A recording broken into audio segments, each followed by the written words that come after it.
नमस्कार दोस्तों यह कहानी शिक्षाप्रद महत्वपूर्ण और ज्ञानवर्धक है। दोस्तों, आपसे निवेदन है कि कहानी में अंत तक बने रहें। तो चलिए कहानी शुरू करते हैं। एक समय की बात है, भगवान गौतम बुद्ध अपने शिष्यों को उपदेश दे रहे थे। तब उनके शिष्य ने यह 3 सवाल किए। पहला सवाल, कौन किसके भाग्य का खाता है। दूसरा सवाल, संसार का सबसे बड़ा बलवान कौन है। तीसरा सवाल, जो व्यक्ति अपनी बात से मुकर जाता है उसका अंत में क्या अंजाम होता है। तब गौतम बुद्ध कहते हैं, तुम्हारे यह तीनों प्रश्न बहुत महत्वपूर्ण है, क्योंकि इन तीनों प्रश्नों के उत्तर हर मनुष्य को जानना जरूरी होता है। इसलिए मैं तुमको एक कहानी सुनाता हूँ। उस कहानी में तुमको तुम्हारे इन तीनों प्रश्नों का जवाब मिल जाएंगे। कृपया तुम इस कहानी को ध्यान लगाकर सुनना। एक जंगल में एक विशाल बरगद का पेड़ था। उस पेड़ पर एक बाज पक्षी रहता था। उस बरगद से थोड़ी दूर पर एक बिल था। उस बिल में एक सर्प रहता था। फिर एक दिन जैसी सर्प बिल से बाहर निकलने लगा तो उस सर्प को बाज पक्षी देख रहा था। जब सर्प बिल से बाहर निकलने लगा तो उसी समय बाज सर्प पर झपटा, परंतु सर्प अपने बिल से अधिक बाहर नहीं निकला था, इसलिए वह वापस बिल में चला गया। फिर थोड़ी देर बाद सर्प ने अपना मुंह बिल से बाहर निकाला और देखने लगा कि बाज पक्षी यहीं पर है या कहीं पर चला गया। फिर वह बाज पक्षी दोबारा उस सर्प पर झपटा, परंतु वह फिर से वापस अपने बिल के अंदर छुप गया। जैसे ही सर्प अपने बिल से बाहर निकलने का प्रयास करता तो वह बाज उस पर हमला करता और उसे उठाकर ले जाने की कोशिश करता। बाज मन में सोच रहा था कि जब भी तू बाहर निकलेगा तो मैं तुझे अपना भोजन बना लूंगा, और सर्प उस बाज की डर से बिल में छुपा रहता है। जब सर्प को उस बिल में रहते हुए काफी समय हो जाता है तो सर्प अपने मन में विचार करने लगता है, यदि राजा विक्रम कहीं से आ जाए तो वह दूसरों के कष्टों का हरण करते हैं, और राजा विक्रम ही ऐसे व्यक्ति हैं जो मुझे इस बात से बचा सकते हैं। राजा विक्रम को याद करता हुआ सर्प उस बिल में छुपा रहता है, और जो भी उस मार्ग से निकल कर जाता तो उससे सर्प कहता है कि भाई, कोई मेरी बात राजा विक्रम तक पहुंचा दो या मुझे राजा विक्रम से मिला दो, तो मैं उसका जीवन भर एहसानमंद रहूंगा। फिर एक दिन राजा विक्रम, जो दूसरों के दुखों को दूर करते थे, वह जंगल में जा रहे थे और वह उसी मार्ग से निकल कर जा रहे थे। तभी सर्प को पता चला कि रास्ते से कोई जा रहा है, तो वह सर्प बिल के अंदर से ही कहने लगा, भाई, कोई मुझे राजा विक्रम से मिला दो तो मैं उसका जीवन भर एहसानमंद रहूंगा। यह बात जब राजा विक्रम ने सुनी तो राजा विक्रम कहने लगे, क्यों भाई, आपको राजा विक्रम से क्या काम है। तब सर्प कहने लगा, देखो भाई, राजा विक्रम दूसरों के दुखों का हरण करते हैं और मैं बहुत दिनों से इसी बिल में पड़ा हुआ हूँ। मैं बहुत दुखी हूँ। जब मैं इस बिल से बाहर निकलता हूँ तो इस वृक्ष पर एक बाज पक्षी का निवास है और वह बाज मुझ पर उसी समय हमला करता है, इसलिए मैं इस बिल से बाहर नहीं निकलता हूँ और ना ही मुझे कुछ खाने को मिलता है। मैं ऐसे ही इस बिल में पड़ा हुआ हूँ, ऐसे ही अपना जीवन व्यतीत कर रहा हूँ। राजा विक्रम कहने लगे कि हे सर्पराज, मैं ही राजा विक्रम हूँ, बताओ तुम्हारे कष्ट का निवारण कैसे करूँ। तब सर्प कहने लगा, हे महाराज, जैसा आपको उचित लगे वैसा ही कीजिए, लेकिन मेरा इस बात से पीछे छुड़ा दीजिए, नहीं तो यह एक दिन मुझे मार डालेगा। तब राजा विक्रम कहने लगे, हे सर्पराज, तुम कहो तो मैं तुम्हें इस वन से कहीं दूर छोड़ दूं। सर्प कहने लगा, महाराज, जब आप मुझे दूर छोड़ने जाओगे तो यह बाज हमें देख लेगा और यह वहीं पर जाकर फिर से बैठ जाएगा और मौका मिलते ही यह मुझे मार डालेगा। हे राजन, आप मुझे कुछ समय के लिए आपके अंदर में बिठा लीजिए। आप अपने पेट में बैठने के लिए मुझे स्थान दे दीजिए। तब इस बाज को पता नहीं चलेगा कि सर्प कहाँ गया, और तब मैं आपके साथ इस वन से बहुत दूर चला जाऊंगा और आगे जाने के बाद मैं आपके पेट से बाहर आ जाऊंगा। तब राजा विक्रम कहने लगे, ठीक है सर्पराज, आप मेरे पेट में प्रवेश कर जाइए। राजा विक्रम अपना मुंह खोल देते हैं और वह सर्प राजा विक्रम के पेट में प्रवेश कर जाता है और राजा विक्रम के पेट में जाकर के बैठ जाता है। जब राजा विक्रम वन में आगे गए और आगे काफी दूर पहुंचने के बाद उस सर्प से कहने लगे कि हे नागराज, अब आप मेरे पेट से बाहर आ जाइए। अब यह सुनसान वन है, इसमें कोई बाज आपको परेशान नहीं करेगा।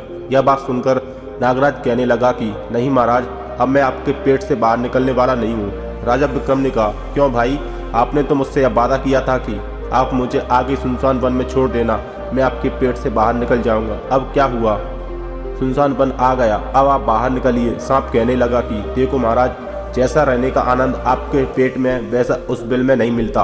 अब मैं तुम्हारे पेट से कभी बाहर नहीं निकलूंगा। राजा विक्रम मन में सोचने लगे कि यह तो बड़ा ही दुष्ट सर्प है, अब मैं क्या करूं। और अब उसके जहर के प्रभाव से महाराज विक्रम के पूरे शरीर से कोढ़ फूटने लगा और महाराज विक्रम के शरीर से कोढ़ निकल आया। राजा विक्रम मन में सोचने लगे कि अब मैं यदि राजधानी को वापस जाऊंगा तो यह अभी संभव नहीं है, क्योंकि मैं इस वक्त कोढ़ी हो गया हूँ और मुझे इसी वन में रहकर इस नागराज से भी छुटकारा पाना है। यह सोचकर महाराज विक्रम एक पेड़ के नीचे झोपड़ी बनाकर सो जाते हैं। उनके शरीर से कोढ़ टपकने लगा और बदबू आने लगी, जो कि सर्प का जहर था। सर्प कुंडली मारकर राजा विक्रम के पेट में बैठा हुआ था। राजा विक्रम उस वन में एक कोढ़ी की हालत में पड़े हुए थे। अब इधर उन्हीं के समय एक प्रसिद्ध जनपद था श्रावस्ती। श्रावस्ती नगरी के महाराजा थे ताम्रध्वज। महाराज ताम्रध्वज की 3 पुत्रियां थीं और राजा ताम्रध्वज बड़ा अहंकारी और बड़ा ही अभिमानी राजा था। फिर एक दिन उसने अपनी 3 बेटियों से पूछा कि बताओ बेटियों, तुम किसके भाग्य का खाती हो। फिर उनमें से 2 बेटियां तो राजा के डर से कहती हैं कि पिताजी हम तो आपके भाग्य का ही खाते हैं, परंतु उनमें से राजा की एक चित्रलेखा नाम की बेटी थी। वह चित्रलेखा अपने पिताजी ताम्रध्वज से कहती है कि नहीं पिताजी, मैं किसी के भाग्य का नहीं खाती हूँ, मैं तो केवल अपने ही भाग्य का खाती हूँ। उस बेटी की बात सुनकर राजा को बहुत क्रोध आया। राजा ने उसी समय नाई और ब्राह्मण को बुलाया। राजा नाई और ब्राह्मण से कहने लगा कि मेरी इन 2 बेटियों का रिश्ता तो आप किसी राजा के यहाँ करके आइए, और जो यह बड़ी वाली बेटी है इसका रिश्ता किसी कोढ़ी कलंकी या जिसके हाथ पैर ना हो उसके साथ करके आइए। फिर राजा का आदेश मिलते ही नाई और ब्राह्मण उन तीनों बहनों का रिश्ता करने के लिए चल देते हैं। उन्होंने राजा की दोनों बेटियों का रिश्ता तो राजवंशों में करा दिया, परंतु तीसरी बड़ी बेटी के लिए वर ढूंढते ढूंढते हुए उसी वन से निकल कर जा रहे थे जिस वन में राजा विक्रम अपनी झोपड़ी में कोढ़ी के रूप में पड़े हुए थे। उनके शरीर से कोढ़ बह रहा था। तो राजा विक्रम को देखकर नाई और ब्राह्मण आपस में कहने लगे कि इससे अच्छा तो कोई व्यक्ति हमें नहीं मिलेगा, इसलिए इसके साथ ही राजा की लड़की का संबंध करके चलते हैं। फिर राजा विक्रम के साथ नाई और ब्राह्मण ने राजा ताम्रध्वज की लड़की चित्रलेखा का विवाह तय कर दिया और राजा ने भी बहुत जल्दी चित्रलेखा को उस वन में ले जाकर के वहीं उस कोढ़ी राजा विक्रम के साथ उसका विवाह संपन्न कर दिया। राजा विक्रम जैसे महापराक्रमी राजा समय की चपेट में आ गए और एक कोढ़ी का जीवन गुजार रहे थे। वह लड़की बड़ी पतिव्रता थी। वह अपने पति राजा विक्रम की सेवा करती थी और वह दोनों छोटी बहनें वह बड़े बड़े राजाओं के घर में गईं, तो वह तो आराम की जिंदगी जी रही थी, लेकिन चित्रलेखा राजा विक्रम के साथ दुखी जीवन काट रही थी। कहते हैं जो अपने नियम और सिद्धांतों पर चलता है और जो धर्म का पालन करता है, ईश्वर हमेशा उसे सुखी रखना ही पसंद करता है। भगवान उसे हमेशा आनंद प्रदान करते हैं। इसलिए उस झोपड़ी में रहते रहते चित्रलेखा को राजा विक्रम के साथ बहुत दिन बीत जाते हैं। उस झोपड़ी के पास एक पीपल का वृक्ष था। उस वृक्ष के नीचे एक दूसरे सर्प का बिल था। एक रात राजा विक्रम सो रहे थे और रात्रि का समय था, तो चित्रलेखा महाराज विक्रम की सेवा कर रही थी। उसी समय उस बिल से एक सर्प बाहर निकलता है और बाहर निकलकर जो राजा विक्रम के पेट में सर्प था उस सर्प से कहने लगता है, अरे दुष्ट, अपने वचन से मुकर गए तूने तो महाराज विक्रम से कहा था कि मैं दूर वन में जाकर तुम्हारे पेट से बाहर निकल जाऊंगा, और तू ऐसे परोपकारी राजा के पेट में जाकर बैठ गया। तुम्हारे जहर के कारण राजा के पूरे शरीर से कोढ़ निकल आया। अरे तुम्हें शर्म नहीं आई कि तूने कितना गलत काम किया है। इतने समय में राजा विक्रम ना जाने कितने ही जीवों का दुख दूर करते। वह सर्प आगे कहता है, यदि कोई सुन रहा हो तो मैं तेरे मरने का उपाय बताता हूँ। यदि कोई गंगा जल ला करके इस राजा को पिला दे तो तेरे उसी समय 100 टुकड़े हो जाएंगे और मल के रास्ते से बाहर निकल जाएगा। अब राजा के पेट के अंदर बैठा हुआ जो सर्प था वह दूसरे सर्प से कहने लगा कि तेरे जैसा भी मैंने कहीं कभी नहीं देखा। धन के खजाने पर कुंडली मारकर बैठा है। यदि यह धन मानव समुदाय के कल्याण के लिए लगाया जाता तो इससे ना जाने कितने मानवों का भला होता। मैं भी तेरे मरने का उपाय बताता हूँ। यदि कोई सुन रहा हो तो कोई एक पीपा तेल गर्म करके तेरे बिल में डाल दे तो उसी समय तू नष्ट हो जाएगा, और इस बिल वाले स्थान की खुदाई करेगा तो यहाँ पर अपार धन संपत्ति निकलेगी। उस बात को चित्रलेखा बड़े ध्यान से सुन रही थी। चित्रलेखा के मन में विचार आया कि यह राजा विक्रम है और इनके पेट में एक सर्प बैठा हुआ है, इस कारण महाराज के शरीर से कोढ़ निकल रहा है। तो वह बेचारी चित्रलेखा एक ऋषि के आश्रम पर पहुंचती है और उन ऋषि से अनुरोध करती है, महात्मा मुझे एक गिलास गंगा जल की आवश्यकता है। ऋषि ने कहा, बेटी तुम कौन हो और गंगा जल का क्या करोगी। तब वह चित्रलेखा कहने लगी कि हे मुनिवर, मैं राजा ताम्रध्वज की बेटी चित्रलेखा हूँ और मेरे पति के लिए मुझे दवा के रूप में गंगा जल चाहिए। उस ऋषि ने उसे एक गिलास गंगा जल दे दिया। अब चित्रलेखा गंगा जल लेकर जल्दी महाराज विक्रम के पास पहुंच गई और पहुंचकर महाराज विक्रम से कहने लगी कि महाराज, यह दवाई है आपके कोढ़ को सही करने के लिए, आप इसे ग्रहण कीजिए। राजा विक्रम उस गंगा जल को पी गए और जैसे ही राजा विक्रम ने उस गंगा जल का पान किया तो उस सर्प के उसी समय 100 टुकड़े हो गए। जो सर्प पेट में था वह सर्प नष्ट हो गया। वह धीरे धीरे राजा के शरीर से मल के रास्ते बाहर निकल आया। अब तो राजा का कोढ़ भी धीरे धीरे सही होने लगा और कुछ ही दिनों में राजा का कोढ़ बिल्कुल ठीक हो गया। राजा का पूरा उपचार हो गया। राजा पहले की तरह स्वस्थ हो गए। फिर एक दिन राजा विक्रम से चित्रलेखा कहने लगी, हे महाराज, मैं एक स्त्री हूँ, इसलिए शहर में नहीं जा सकती हूँ। आप शहर में जाइए और एक तेल का पीपा लेकर आ जाइए। राजा विक्रम कहने लगेगी, चित्रलेखा, उस तेल का तुम क्या करोगी?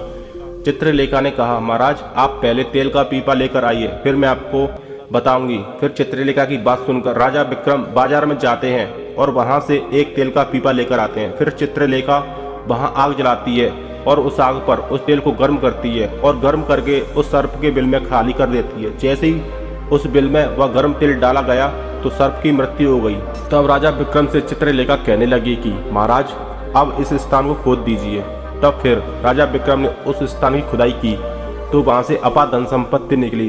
चित्रलेखा कहने लगी कि महाराज देखिए, मैं जानती हूँ कि आप जय नरेश राजा विक्रम हैं, परंतु मेरे पिता ने मेरा अपमान किया है और मुझे एक कोड़ी दिया था, परंतु मैं मेरे भाग्य का खाती हूँ, इसलिए इसी स्थान पर मेरे पिताजी का जो महल है उससे अच्छा महल बनना चाहिए। राजा विक्रम कहने लगे, चित्रलेखा, तुम कैसी बातें कर रही हो? हम नरेश हैं, भला हम यहाँ पर महल क्यों बनाएंगे? आप उज्जैन नगरी को चलिए। परंतु राजा विक्रम के कहने पर भी चित्रलेखा नहीं मानी। फिर राजा विक्रम ने उस वन में एक शानदार महल का निर्माण करवाया। इस संसार में सबसे बलवान समय होता है और कोई बलवान नहीं। जिसका समय अच्छा होता है वह आगे बढ़ता है और जिसका समय खराब हो जाता है, जिसका समय विपरीत होता है, वह पतन की ओर अग्रसर हो जाता है। फिर राजा ताम्रध्वज पर एक दूसरा राजा आक्रमण कर देता है और उस आक्रमण में ताम्रध्वज पराजित हो जाता है और राजा ताम्रध्वज अपने परिवार सहित प्राण बचाने के लिए उसी वन में पहुंच जाता है। जब वन में राजा भूखा प्यासा भटक रहा था, फटे हुए वस्त्र और भूख से पीड़ित और प्यास से राजा का गला सूखा जा रहा था, तो राजा घूमते घूमते उस चित्रलेखा और राजा विक्रम के महल के नजदीक से गुजर रहा था। तो चित्रलेखा ने अपने पिताजी को पहचान जाती है। चित्रलेखा ने अपने एक सेवक को भेजा और सेवक भेजकर महाराज ताम्रध्वज, जो कि एक फटी हुई शॉल में थे, उनके पास वस्त्र नहीं थे, उन्हें बुलवाया। ताम्रध्वज ने सोचा कि यह ना जाने कौन है और हमें क्यों बुला रही है। जब राजा ताम्रध्वज उस लड़की के पास पहुंचे तो लड़की को पहचान लिया। चित्रलेखा ताम्रध्वज से कहने लगी कि पिताजी, मैं वही चित्रलेखा हूँ और मैं आपसे यह कहती थी कि मैं मेरे भाग्य का खाती हूँ। देखिए, मैं मेरे ही भाग्य का खाती हूँ, आपके भाग्य का नहीं। आपने मुझे एक कोड़ी को दिया था, परंतु मेरे भाग्य में तो एक सम्राट लिखा था। देखिए पिताजी, मैं उज्जैन नरेश राजा विक्रम की पत्नी हूँ। राजा ताम्रध्वज मन में विचार करता है और अपनी उस लड़की से अपने अपराध के लिए क्षमा मांगता है। इस संसार में सबसे बड़ा बलवान समय है और हर कोई व्यक्ति किसी दूसरे का भाग्य का नहीं खाता। हर कोई यह सोचता है कि यह मेरे भाग्य का खा रहा है, लेकिन नहीं, कोई किसी के भाग्य का नहीं खाता। जो कोई खाता है वह अपने भाग्य का ही खाता है। हर दाने दाने पर खाने वाले का नाम होता है। आप यह ना सोचें कि हम किसी को खिला रहे हैं। आप किसी को खिलाने वाले कौन होते हैं? इस संसार को खिलाने वाला तो एक ही है और वह परमेश्वर। जो व्यक्ति अपनी बात से मुकर जाता है उसका अंत वही होता है जो राजा विक्रम के पेट में बैठे हुए सर्प का हुआ था। अंततः वह विनाश को प्राप्त होता है। हमेशा सत्य की जीत होती है और अधर्मी, अत्याचारी और पापियों का अंत होता है। इस तरीके से राजा विक्रम और उसकी पत्नी चित्रलेखा ने राजा ताम्रध्वज का बड़ा स्वागत किया। वह राजा विक्रम महाराज ताम्रध्वज को अपने साथ उज्जैन ले आए और बाद में राजा विक्रम ने अपनी सेना राजा ताम्रध्वज के साथ भेजी और जिस राजा ने ताम्रध्वज को पराजित किया था उससे अपना राज्य वापस पा लिया। जिसकी किस्मत अच्छी होती है, जिसके कर्म अच्छे होते हैं, उसे ईश्वर कहीं ना कहीं से देता है। हम और तुम तो अपने परिवार का पालन करने में भी हिचकिचाते हैं, लेकिन इस संसार का पालन करने वाले को देखिए, वह पूरे संसार का हर जीव जंतुओं का ध्यान रखता है। तो दोस्तों, आपने आज के इस वीडियो से क्या सीखा वह मुझे कमेंट बॉक्स में बता सकते हैं। इसी के साथ मैं उम्मीद करता हूँ कि आपको आज की वीडियो पसंद आई होगी। तो वीडियो को लाइक करें और वीडियो को शेयर करें। ठीक उसके बाद चैनल को सब्सक्राइब करना ना भूलें। धन्यवाद। नमो बुद्धाय।